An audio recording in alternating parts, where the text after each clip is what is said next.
If you have been harassed by somebody for a long time, or somebody harassed you, somebody mistreated you, would you name your child after them? You must have a very high level of trauma for you to name your child after somebody that mistreated you in the past, right?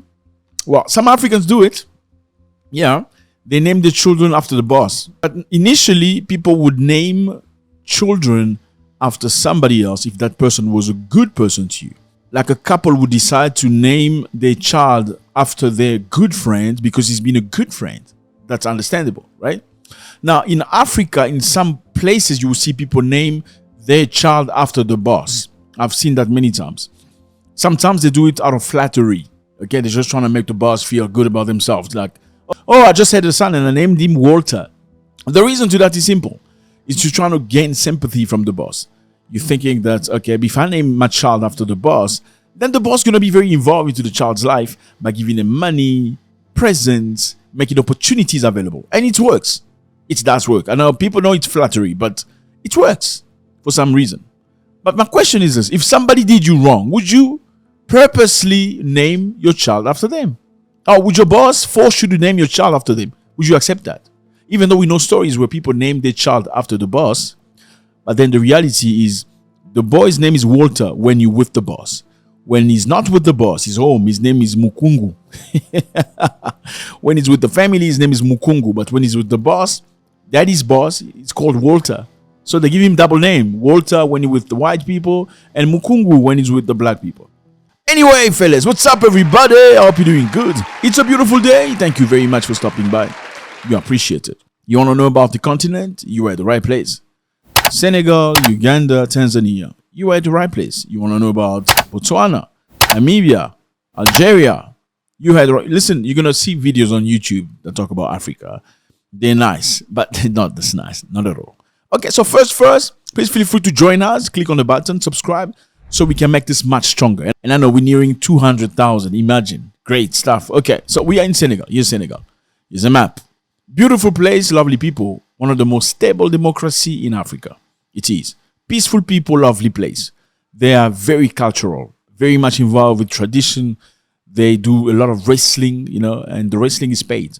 It's African wrestling, but it's paid. People get like $100,000 per fight. Imagine. At the highest level, obviously. They're sponsored by big companies and stuff. It's beautiful. So they're very strong people. And also they have a culture of food, amazing food. Amazing food. I mean, you heard about jollof rice. I'm sure you heard about it. Jollof rice, people trying to compare Ghanaian jollof against Nigerian jollof. Which one is the best? But the truth is, jollof does not come from Ghana nor Nigeria. Jollof is from Senegal. They don't call it jollof. But yeah, they have all variety of jollof and side pieces. And yeah, you're going to bite your tongue off. So just if you want to visit Africa, you want to take it easy, Senegal is one of the places. Okay, now what's happening in Senegal? In Senegal, the renaming street. Now, this is a big one because the renaming Boulevard Charles de Gaulle after Mamadou Dia. I'm going to explain. So Senegal is celebrating 65 years of anniversary of its independence. And this street is remaining one of the capital iconic streets in the country. Now, General Charles de Gaulle Boulevard has now become Mamadou Dia. Congratulations or what? Yes. Let's clap hands. Now, they've changed the street from General Charles de Gaulle to Mamadou Dia, and we're going to find out why this is important. I mean, you have your child from somebody that didn't treat you right, and he forced you to name your child after him, and he died, and your child kept the name. Like, why? Crazy stuff. What happened? Who is this man? Who's General de Gaulle? General de Gaulle is a French soldier who's very much involved with Senegal. How is he involved with Senegal? Because Senegal was colonized by the French. Like all of these African French-speaking countries. They were not spared. It's only in 1960 where they got independence. That's when the French said, let's allow these little Africans run themselves. Like they probably have some brain now. After eating some of our cheese and stuff, we think they can probably run themselves now, okay? But we're going to supervise. We're going to make sure they use our money, our currency, or the money we print for them at least. Now, what has occurred was Charles de Gaulle was very much involved in Senegal. In independence, Senegal was a French colony until it gained independence in 1960. While Charles de Gaulle was not directly involved in a day-to-day negotiation for Senegal's independence, he was the president of France at the time of the independence wave across Africa. Under his leadership, France decided to grant independence to most of African colonies, including Senegal, which became an independent republic on the 4th of April 1960. Interesting. It's today, right? 4th of April. Today is Senegal's independence. And they're renaming a name after an ex-French president to an African name. Let's try and understand what things did this president do. Okay, so now General de Gaulle was one of the masterminds of controlling Africa and all these African nations that speak French. They came to Africa, they beat people up really bad, they made them eat stinky cheese, and they changed their names. Yes, they changed black people's names into French names. Jean-Pierre, Jean-Luc, Mwekassa, and all that stuff, forgetting their ancestral names. They even took over streets. Let's get back in the history. Now, how is Senegal involved with France? Many years ago, during World War II and World War I, the French people took soldiers from African colonies. We're talking about Senegal, Togo, Benin, and more. They called them the tirailleurs sénégalais. So, tirailleurs sénégalais is shooter from Senegal. They call them shooters from Senegal, but most of these guys were recruited all over Africa. They went and represented and defended France during both world wars. Okay, let's talk about World War II. These guys fought very hard. Matter of fact, they fought very hard, and the Germans were shocked by the viciousness of these soldiers. They were taken by force. But when they arrived there, they were told, listen, you're fighting for France. You are French people, but you're going to get your papers as soon as the war is over. Oh, by the way, you're going to get an ID, and you're going to be profiting for social grants. So the army will look after you if something wrong happens to you. And later on, you're going to get your passport, a citizenship. So they were given promises and many other things, and a payment for those who wanted to return to Africa after the war. Now, what happened was they fought very hard. And there are instances where they say they were fighting barefoot during winter. Imagine winter where the floor is iced. You're fighting barefoot. Now, there was an account from especially French saying that these Senegalese soldiers did not want to wear shoes. Now, there is a different account that says that these Senegalese soldiers were not gifted shoes to go to war. Now, you tell me, which one do you believe? Do you think the Senegalese guys did not want to wear shoes during winter, frozen times? Or the Senegalese people say, no, we want to fight your war with your guns, but we don't just want your shoes? Which one do you think it makes sense? Do you think they refused to wear shoes, or you think they refused to give them shoes? Anyway, let's continue. Now, what occurred was very interesting. These Senegalese fought very, very hard. By the time Germany had taken over Paris, okay, so the Germans were controlling Paris, until when the war started reversing and Americans and British came, the Germans were being pushed back. But in Paris, it was the Senegalese tirailleurs that fought with the French to beat up the Germans. After they beat up the Germans, it was time to march into Paris. You know, when you win the war, you march into the city and everybody clapped their hands. What had occurred was drastic. What did happen? What happened at that time was General de Gaulle told the French troopmen to come forward, meaning to remove all the black people off the line. So as they're entering France as a force that just liberated the city of Paris, no black person should be on the rank. No black soldier should be seen, because his goal was very simple. He wanted to keep a positive image of France. General de Gaulle did order removal of Senegalese fighters from the march towards Paris during World War II. In the early stage of the war, many African soldiers, including Senegalese tirailleurs, were part of the French military force. These soldiers had been recruited from French colonies in Africa to fight for France during World War. The Senegalese tirailleurs, who were a significant part of the French colonial army, fought alongside the French in the liberation of Paris in 1944. However, following the liberation of Paris, Charles de Gaulle made a controversial decision to remove many African soldiers from the victorious march toward Paris. De Gaulle reportedly did not want the Senegalese fighters to march with the French forces through Paris, as he feared that their presence will undermine the image of the French victory, reinforcing the idea of French supremacy and exclusion of colonial forces from the narrative. So the narrative was there was no colonial forces. They didn't fight for us. No, these black people can't be showing off the faces. The world will see that the black people just freed Paris. That's unacceptable. So this is the guy after whom they name it all Boulevard. Okay, when they got independence, they say, okay, General de Gaulle, we're going to give you the street. So for many, many years, they've been living that way. Is that acceptable? Now, guess what's happened next? The soldiers that were in France, that fought for France, instead of getting paid after the war because they went to ask for their payment and the treatment they were promised before the war. What had occurred was they took them, sent them to an area in Senegal and shot them. Yes, they shot these people. So French people paid the Senegalese who fought the war for them by shooting them. But you have a street in Senegal named after this person. Now, a study says that according to 2019 study, 60% of Dakar streets still bear the names of colonial figures or French writers or doctors. Imagine 60% of streets in your capital have the names of colonizers and the doctors and the writers and the strippers. Okay, I don't know about that, but yeah, you get that. Now, they want to rename that street. Matter of fact, the street has been renamed to Mamadou Dia. We're going to find out what that's important. Fellas, identity is very important. It's crucial. It's very important. You know, it's very sad. You go through many African nations today. You see people named George, Jacob, Jan Bosco, Michael. It's very sad. I'm sorry, it's very sad.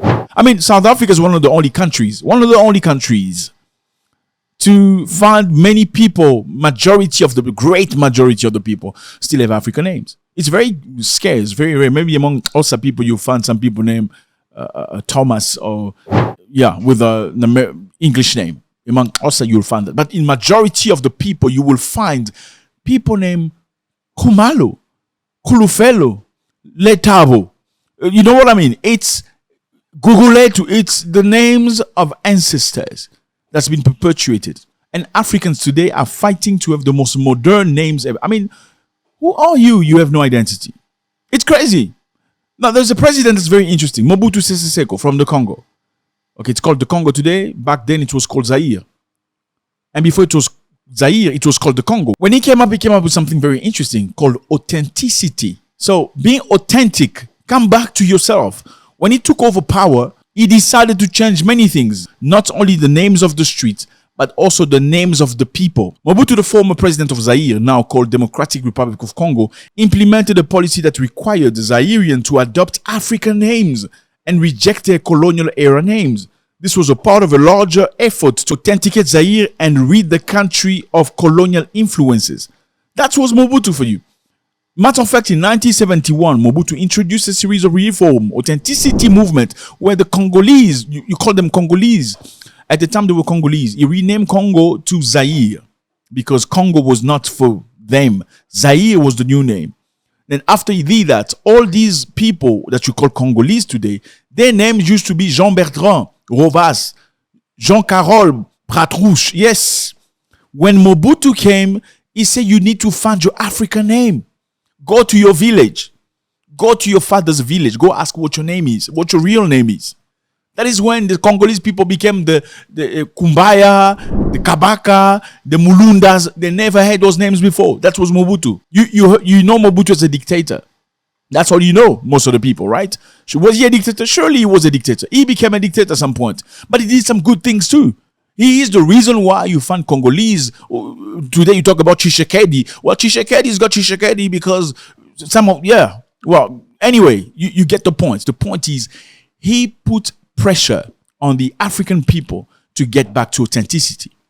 He put African people in a way to dress up more African, to be representative of African. Let me put it this way for you. Congo at the time was colonized by the Belgians. And at the time, Belgians considered Congolese people as animals. Yeah, literally.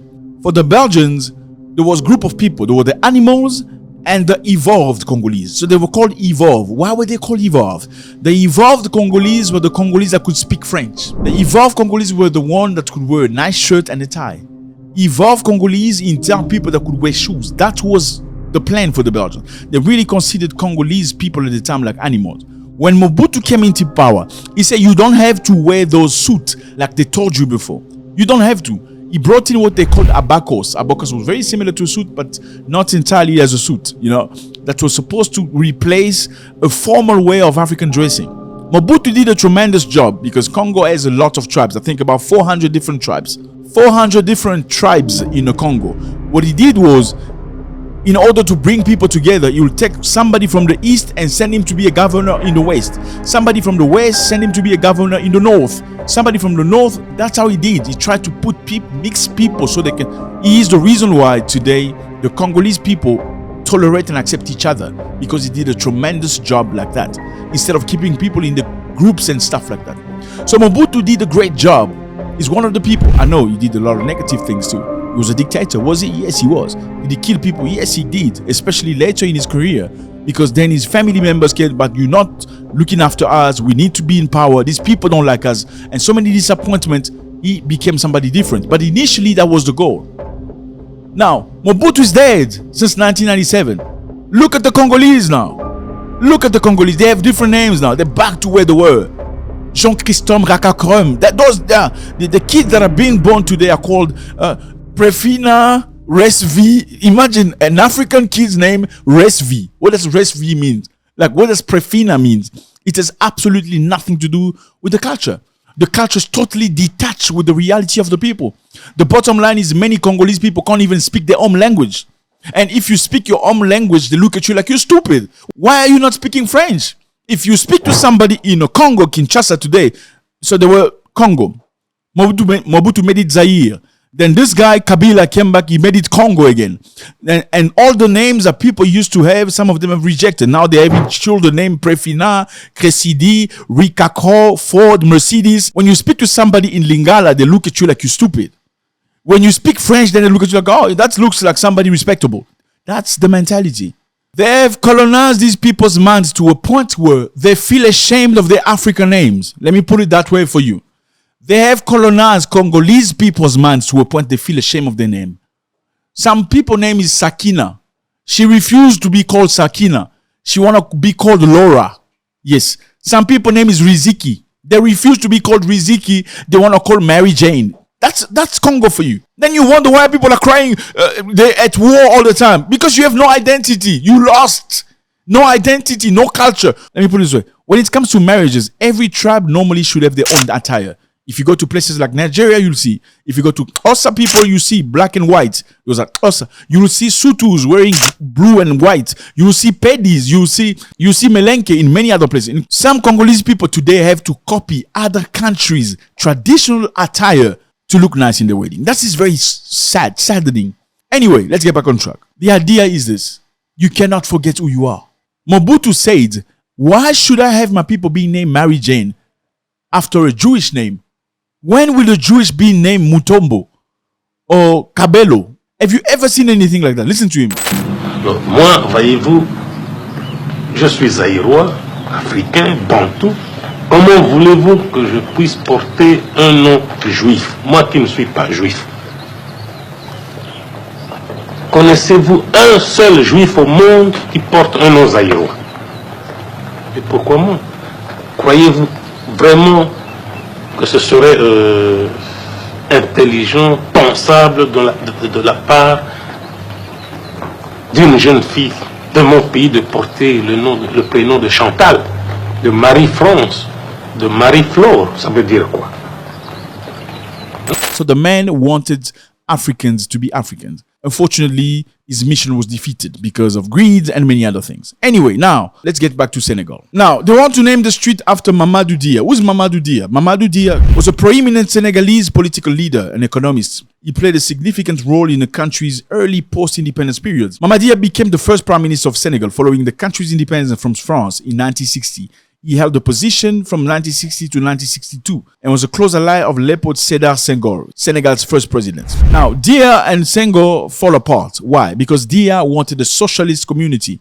He wanted to keep the money with the people. He wanted things to belong to the government and the people, while Senghor wanted to synchronize with the French. Dia wanted a socialist system. In socialist system, major industry resources and services such as healthcare, education, and transportation are often owned and controlled by the state or the government or by the community rather than private individual corporation, which makes them rich. So let's us rather stay rich instead of giving Jeff Bezos or Bill Gates or any of those That was the mentality of this guy, prime minister. Now, the president was thinking exactly like the French. That's perhaps the reason why they named the street after the French. Then there was a conflict between the two of them. Tension grew between Dia and President Senghor in the early 1960s. While Senghor pursued more moderate policies, particularly in terms of political and economic direction, Dia pushed for more radical and socialist reforms. This disagreement ultimately led to political crisis. Dia later was arrested in 1962. A political dispute between Dia and Senghor escalated when Dia was accused of attempting a coup, although there was no evidence about that. So that's what it is. Greed, jealousy, always Africans. Greed, jealousy, and separation. They worked together for many years. Once they got into power, one wanted to lead after the other. And then they ended up throwing one in jail. Well, luckily for him, he was not unalived. He was liberated later on, but his career was completely over. Let me know how you feel about this, fellas. We salute many people. We know Nigerians also do have, I think a specific tribe in Nigeria also do keep their languages and speak their own language, which we salute. But Africans can only be Africans. God bless.